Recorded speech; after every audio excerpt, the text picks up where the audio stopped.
इस वक्त हम हैं वेव समिट में और आज है दूसरा दिन और दूसरे दिन बात लगातार इसी चीज़ की हो रही है कि cinema, entertainment, audio visual media कैसे चेंज हो रहा है, कैसे इनोवेशन इसे बदल रही हैं और कैसे आगे की ग्रोथ रहने वाली है। और इससे बेहतर क्या होगा कि आप एक ऐसे इंसान से आप इस विजन को सुने जिसने आज से करीब 30 साल पहले इसको विजुअलाइज किया हो और एक शुरुआत उन्होंने तब कर दी हो, चेंज की।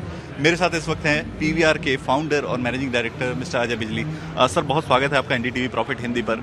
आपने करीब 30 साल पहले इसको इन्विजन किया था, इस चेंज को, जिस चेंज की बात आज की जा रही है लगातार।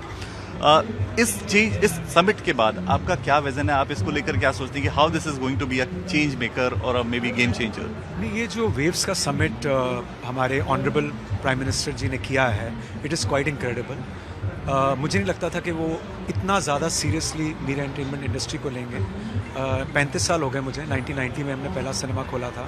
किसी गवर्नमेंट ने इतना ज़्यादा, स्टेट गवर्नमेंट्स ने ऑफकोर्स इनिशिएटिव्स पहले लिए थे, पर सेंट्रल गवर्नमेंट ने कभी भी इतना बड़ा इनिशिएटिव नहीं लिया कि media entertainment space compare to India, China, US, China, India में भी बड़ी होनी चाहिए और ग्लोबली भी एक इम्पैक्ट करे। और एक सॉफ्ट पावर देखा है, क्रिएटिव फ्रेटर्निटी को उन्होंने काफ़ी गैल्वनाइज किया, स्टिमुलेट किया है कि अगर आप जो मूवीज़ बना रहे हैं, जो कहानियाँ हैं, वो सिर्फ इंडिया के लिए नहीं होनी चाहिए, पर इंडिया की कहानियाँ बाहर भी दिखानी चाहिए। बिकॉज बहुत ज़्यादा हमारे पास इतनी अच्छी कहानियाँ हैं करने के लिए, वो दिखानी चाहिए।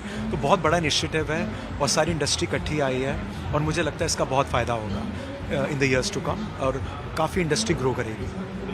सर, एक चीज़ की बात लगातार इस समिट में हो रही है कि OTTs ने इंडस्ट्री में काफ़ी सारी चीज़ें चेंज की हैं, लेकिन हम ये कतई नहीं कह सकते कि सिनेमा की रिलेवेंस जो है वो कम हुई है, क्योंकि कल का ही एक फिगर है कि 7.5 पौने 8 लाख लोग जो है वो कल सिनेमा में पहुंचे हैं। तो सिनेमा कैसे चेंज कर रहा है? क्योंकि आप इनोवेशन के हमेशा टॉप पर रहे हैं, आपने इनोवेशन लगातार की हैं।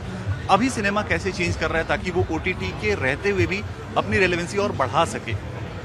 देखिए, OTT और सिनेमा दो अलग अलग चीज़ें हैं और कंज्यूमर जो है आज की डेट पे ज़ोमैटो से घर पे खाना भी मंगवा लेता है और घर पे खाना बना भी लेता है, लेकिन रेस्टोरेंट भी जाएगा।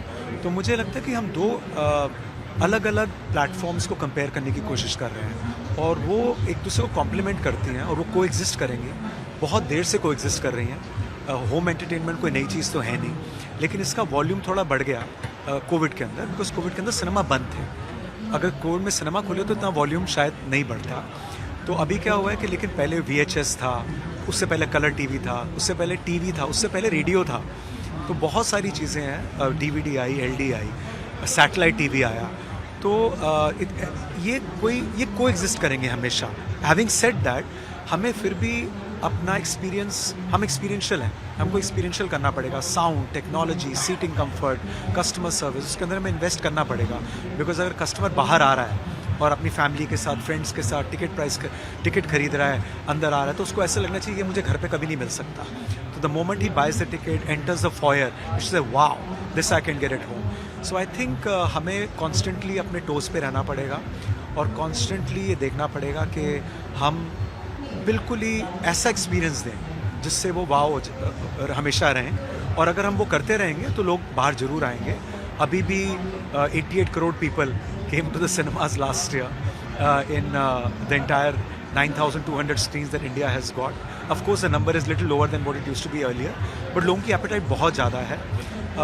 7 पिक्चरें पोस्ट कोविड एरा में 500 करोड़ से ऊपर बिजनेस किया है। सिर्फ एक पिक्चर ने प्री कोविड एरिया में 500 करोड़ से ज़्यादा बिजनेस किया था।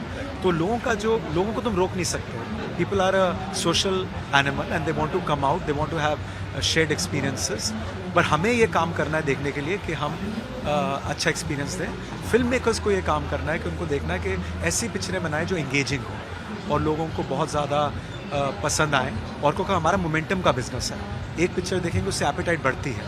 तो हमें इकट्ठे चलना है, फिल्म मेकर्स को भी और एग्जिबिटर्स को भी। सर, ये जो एक्सपीरियंस बढ़ाने की बात हो रही है या फिर लोगों के फुटफॉल को बढ़ाने की बात हो रही है, कल एक बात शाहरुख खान ने कही कि हमें चीपर सिनेमा, सिंपल सिनेमा की तरफ भी थोड़ा ध्यान देना होगा जो हमारी टियर 3 सिटीज़ में होंगी। सो एक एग्जांपल के तौर पे मैं अपने होम टाउन का बताऊं तो जब मैं बच्चा था तो 3 थिएटर्स थे वहाँ पे, आज तीनों बंद हो चुके हैं। लोग अभी भी देखना चाहते हैं लेकिन वहाँ थिएटर्स नहीं है। तो आप उसके लिए कुछ प्लान कर? 100%। दूसरी देखो, मैं सिर्फ ये बताना चाहता हूँ कि एवरेज टिकट प्राइस इंडिया का, I don't know whether Shahrukh Khan knows, is 134 रुपये। 134 रुपये सिंगल स्क्रीन की बालकनी की टिकट है। और आज अगर आपने सिनेमा खोलना है, आपको sound projection system, sound system, seating, air conditioning करना है, नंबर 1। नंबर 2, ये टिकट प्राइस कंपेयर हो रही है सिंगल स्क्रीन के साथ। सिंगल स्क्रीन कभी भी रेंटेड प्रॉपर्टी नहीं होती, जो बंदा ओन करता है उसी को चलाता है। उसके अंदर एक प्रोजेक्शन सिस्टम होता है, एक साउंड सिस्टम होता है, और फॉयर के अंदर एयर कंडीशनिंग नहीं होती है। मल्टीप्लेक्स के अंदर 4 प्रोजेक्शन सिस्टम है, अगर 4 स्क्रीन का है, 4 आपके, और रेंटेड प्रॉपर्टी और मॉल के अंदर है। तो पहले तो एप्पल वर्सेस पाइनएप्पल की कंपैरिजन हो रहा है, लेकिन मैं किसी को ब्लेम नहीं करता, बिकॉज 1997 के अंदर पहला मल्टीप्लेक्स इंडिया में खुला था। तो अभी भी लोगों की मेमोरी में सिंगल स्क्रीन की प्राइसेस दिमाग में है, तो उनको लगता है। तो I will be very happy अगर चाहे शाहरुख या कोई भी बनाए सिनेमास, बिकॉज जितने ज़्यादा सिनेमास बनेंगे अच्छे होंगे। बट मुझे नहीं लगता कि टिकट प्राइसेस हमारी एक्सपेंसिव है।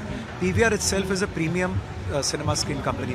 हमारी एवरेज टिकट प्राइस 259 रुपीज़ थी, एवरेज टिकट प्राइस। आप अगर अब वो तो हमारा you're on NDTV Profit, please look at my results of last quarter and you will see. So I think ये परसेप्शन बहुत ज़्यादा है मार्केट में, क्योंकि 10-15 सिनेमाज अगर जो हैं जुहू के या साउथ दिल्ली के या कोरामंगला के, उसको देख के उनको लगता है कि उसको एक्सट्रैपुलेट कर लेते हैं कि यही टिकट प्राइस सारे इंडिया में। ऐसी नहीं है। और दूसरी चीज़ है कि 88 करोड़ लोग पिछले साल वहाँ पर आए सिनेमाज में, और क्या कहते हैं 134 रुपीज़ टिकट प्राइस थी। 16% ऑक्यूपेंसी पे वो सिनेमा चले पिछले साल। 36 लाख सीटें इंडिया में है इस वक्त एक शो के लिए। 36 लाख मल्टीप्लाइड बाय 4 शोज दिन के होते हैं। 1 करोड़ 80 लाख सीटें हैं। अगर 180 करोड़ 1 करोड़ 80 लाख सीटें 16% पे चल रही हैं, तो पहले उनको भरे कि नया सिनेमा बनाए। तो ये मैं ज़रा शाहरुख खान से पूछना चाहता हूँ। सर, एक आखिरी सवाल आपसे ज़रूर इस चीज़ पे पूछना चाहता हूँ कि इनोवेशंस के आप हमेशा टॉप पर रहे हैं। आप तमाम एक्सपीरियंसेस को चेंज करने के लिए जितनी चीज़ें हो सकती हैं वो आप लेकर आते रहे हैं। What next for PVR? आप नया कुछ ऐसा कर रहे हैं जो आप एक्सक्लूसिवली दर्शकों को बताना चाहें? मुझे लगता है कि हर एरिया ऑफ सिनेमा एक्सपीरियंस में इम्प्रूवमेंट होनी चाहिए, चाहे वो सीट्स हों, चाहे वो व्यूइंग एक्सपीरियंस हो। स्क्रीन साइजेस बड़े हो रहे हैं, स्क्रीन साइज में कर्व आ रहा है, साउंड और ज़्यादा इन्हांस हो रहा है। सो जितनी ये टेक्नोलॉजी लोग हैं के प्लेयर्स हैं, चाहे IMAX है, चाहे डॉल्बी है, चाहे JBL है, हर आदमी ट्राई कर रहा है कि कैसे कैसे ये एक्सपीरियंस इम्प्रूव हो सकता है। तो I think these are the new things that we are doing. We are also like seat के अंदर सिमुलेटर्स हैं, बहुत कुछ हो रहा है। There are lot of things that are happening, because जब तक हम इसको एक्सपीरियंशियल नहीं कर सकते तब तक लोगों को मज़ा नहीं आएगा। तो हमने अभी इंडिया एक बड़ी अच्छी कि जो ऑडियंस है काफ़ी डिमांडिंग भी है, उनको अफोर्डेबल भी चाहिए, एक्सपीरियंशियल भी चाहिए और एस्पिरेशनल भी चाहिए। अब उसको आप कैसे बैलेंस बनाओगे, ये आप समझ आए, वो उसका एक बैलेंस ही है जो हम हमेशा बनाते रहते हैं। और मुझे ये अच्छे से इस चीज़ का एहसास है कि आप 30 साल से ये फाइन बैलेंस बना रहे हैं और एक्सपीरियंस भी लोगों का बेहतर कर रहे हैं और उनके जो एक्सपेक्टेशन है उसको भी पूरा कर रहे हैं। बहुत शुक्रिया सर आज समय देने के लिए और बात करने के लिए। थैंक्स।